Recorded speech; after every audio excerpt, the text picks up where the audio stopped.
Under a sky bruised with twilight, Officer Rebecca Hayes eased her patrol car to a gentle halt behind a sleek, black SUV cruising a few miles too fast. It was one of those unremarkable nights when every traffic stop blended into a routine blur until a twist of fate revealed itself in ink. As Rebecca stepped out onto a gravel shoulder still damp from earlier rain, the flashing red and blue lights cast a dramatic glow over the scene. Her practiced eyes caught sight of a subtle, yet unnerving detail. A tattoo, rendered in faded black, spiraled on the suspect's forearm like an echo from a dark past. Rebecca had been driving for hours on end, a relentless shift that often left her longing for a quiet desk and paperwork instead of the thrill of the open road. But she craved unpredictability, those fleeting moments when the ordinary morphed into something sinister. As she approached the stationary SUV, every crunch of her boot on gravel heightened her senses. The smell of exhaust mingled with the damp earth, and a cool shiver of apprehension danced along her skin. The driver, a man in his early 40s with piercing, unreadable eyes and dark skin accentuated by taut knuckles, sat eerily still, his hands clasped around the steering wheel as if bracing for something unseen. "Good evening, sir," she intoned, her voice as calm as a placid lake despite the unease that churned within her. "May I see your license and registration?" The man's deliberate, almost ritualistic movement sent a ripple through the silence.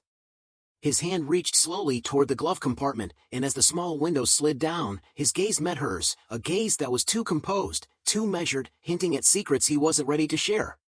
When his registration slid across the barrier, Rebecca's eyes skimmed over the details, pausing on the name Brandon Ellis, a name that stirred nothing in her immediate memory until her attention was arrested by a glimpse, a tattoo, faint but unmistakable, spiraling on his forearm like an omen. In that split second, time seemed to warp. A memory long buried clawed its way back, a whispered tale from the academy about officers vanishing without trace, leaving behind nothing but a mysterious mark. Rebecca's pulse surged as she recalled that night in 2009, when hushed voices in a break room had spoken of an abandoned house scorched with that very symbol. Her grip on the registration tightened, the weight of the past mingled with the present, and suddenly every instinct screamed that this encounter was no random mishap. As the man's eyes locked onto hers, an unspoken tension filled the space between them. His calm, measured tone broke the silence. "Mind telling me where you're headed tonight?" he finally asked, each word laced with an unsettling nonchalance. Rebecca's mind raced through the protocols and unsaid warnings of her years on the force. In that moment, the radio static and the hum of distant traffic faded, leaving only the palpable dread of a destiny that was about to unravel. With a deep, steadying breath, she maintained her professional veneer, though every fiber of her being screamed that something was dreadfully off. Intent on confirming her suspicions, Rebecca turned back to her cruiser, her hand deftly tapping the roof of the SUV as she sought to mask the storm within. Her fingers danced over the keys of the onboard computer as she initiated a background check on Brandon Ellis. But the digital screen revealed an unsettling void, no prior records, no parking tickets, nothing to tie him to a mundane existence. He was a ghost in the system, a phantom lacking even the faintest human trace. At that moment, his passenger door creaked open ever so slightly, and though he hadn't moved before, it was as if an unseen hand had beckoned him to action. A flicker of movement, the SUV's engine revving to life, the brake light sputtering, and in one heartbeat, Rebecca sensed the inevitable chase. The suspect was making his move, and his cold, calculated escape spoke volumes, no desperate flight, only a methodical departure. With her pulse pounding like a war drum, she radioed, "I have a possible runner." The tire screeched in protest as her cruiser roared forward, the gravel spattering behind in a chaotic symphony. The highway swallowed the fleeing SUV, its headlights bouncing like restless fireflies against the dark expanse, affirming one truth Rebecca had known all along: those who flee in such a manner do not do so out of panic, but with an unnerving, deliberate precision. As she pursued him, her cruiser weaving through the labyrinth of the highway, the man's escape route became a riddle.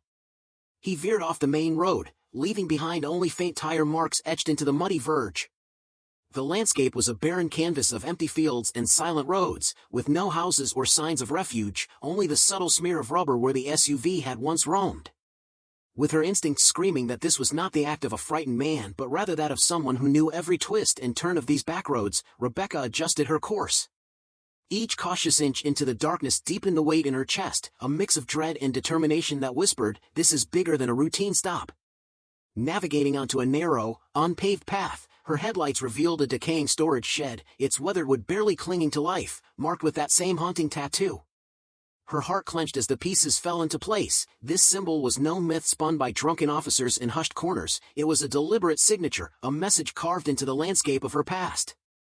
At that moment, the SUV came to a sudden stop beside the shed, its engine silent as if holding its breath.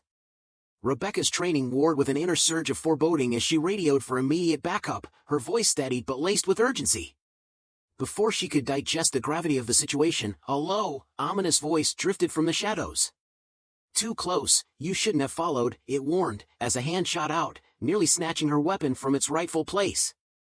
Instinct took over. Rebecca twisted away, drawing her gun in a seamless motion as her heart pounded against the confines of her ribs. There, half hidden in the murk, Brandon Ellis emerged, his face illuminated by a sliver of stray light. His expression was eerily composed, almost as if he had been expecting this confrontation all along. Slowly, he raised his hand in a gesture of peace. "I'm not armed, officer," he murmured, his tone carrying an unsettling calm that belied the danger of the situation. Rebecca's grip on her firearm tightened as she commanded, "Get on the ground now."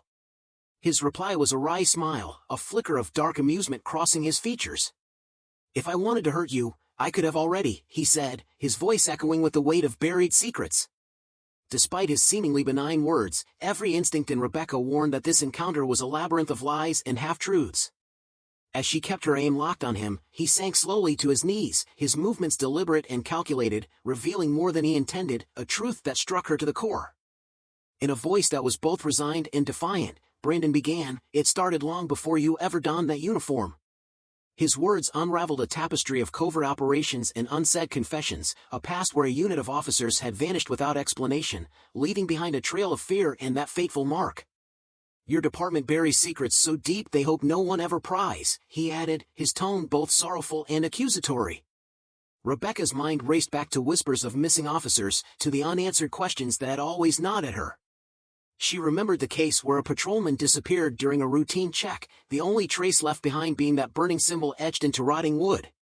Now, staring into the eyes of Brandon Ellis, she realized that this was no isolated incident, it was a harrowing thread woven through her entire career. "You don't remember me, do you?" he pressed softly, and Rebecca's thoughts cascaded through old cases and familiar faces until she shook her head firmly. "I've never met you," she replied, her voice steady despite the turbulence inside. Brandon's gaze held hers, unwavering and intense, as he murmured, "You should have left it alone. But now, it's too late." The chill in his words wasn't born of fear, but of a deep, unsettling recognition that reverberated through the very core of her beliefs. Before she could demand clarity, the distant beam of headlights sliced through the darkness over a distant hill. Her stomach sank, backup had arrived, and it wasn't there for her, but for him. In that split second, Rebecca faced a choice that would redefine everything: let him be taken, or step beyond the boundaries of duty to uncover the truth that had haunted her for years. Brandon's eyes pleaded silently as he confessed, "If they take me, I won't make it out alive." In that vulnerable admission lay a lifetime of secrets, and Rebecca felt the crushing weight of a truth she'd long evaded. For the first time in her career, her voice trembled with the realization that she was no longer a pawn in a system built on half-truths and buried scandals. "You're going to tell me what's going on, now," she demanded, her tone laced with the fierce determination of someone ready to break free from the confines of blind obedience. Brandon's eyes flickered with a memory of recognition as he reluctantly began to unravel the conspiracy, a network of disappearances, silent orders, and secrets too monstrous to be spoken aloud. He recounted a case from 12 years ago, a routine investigation at an abandoned property that spiraled into a nightmare when an entire unit of officers vanished, leaving behind nothing but a scorched symbol on a barn door. "They didn't just disappear," Brandon said in a low, even voice. "They were part of something far bigger, something that chose who could know and who must never question." His words reverberated in the still night air, a haunting confession that made Rebecca's blood run cold. Memories of her own sidelined assignment, the call she had never been allowed to take, flashed before her eyes, each recollection a painful reminder of a system designed to hide its sins. Rebecca's resolve hardened. In that moment, the familiar certainties of her badge and her duty dissolved into a labyrinth of betrayal and moral complexity. With her firearm still trained on him, she confronted the man who had haunted her subconscious for so long. "Explain it all, Brandon. I deserve to know why everything I believed is a lie," she demanded, her voice echoing with the weight of every unanswered question. Brandon's gaze softened ever so slightly as he leaned forward, his voice barely above a whisper. They didn't save you, they spared you. You were meant to be part of that case, Rebecca. You were meant to uncover their secrets. The revelation struck her like a thunderclap. For years, she had clung to the belief that justice was served by following orders, but now she understood that sometimes the truth demanded a perilous rebellion, a leap into a darkness that few dared explore. Before Rebecca could process the enormity of his confession, the sound of approaching vehicles shattered the fragile silence. A wave of headlights converged over the hill, and both officer and fugitive tensed in the realization that the world was closing in. The backup, once a beacon of reassurance, now signaled the imminent collision of two irreconcilable truths. Brandon's eyes bore a mixture of resignation and defiant urgency. They found me, he said softly. If they take me, everything changes, and I won't survive their grasp. In that charged moment, standing at the crossroads of duty and revelation, Rebecca felt the full gravity of her choices. The night had transformed from a simple traffic stop into a battleground where every decision could unravel the carefully constructed lie of her entire career. With the distant wail of sirens blending with the pounding of her heart, she knew that the path ahead was treacherous. Would she cling to the familiar safety of unquestioning loyalty, or would she risk everything to bring the hidden truth into the light?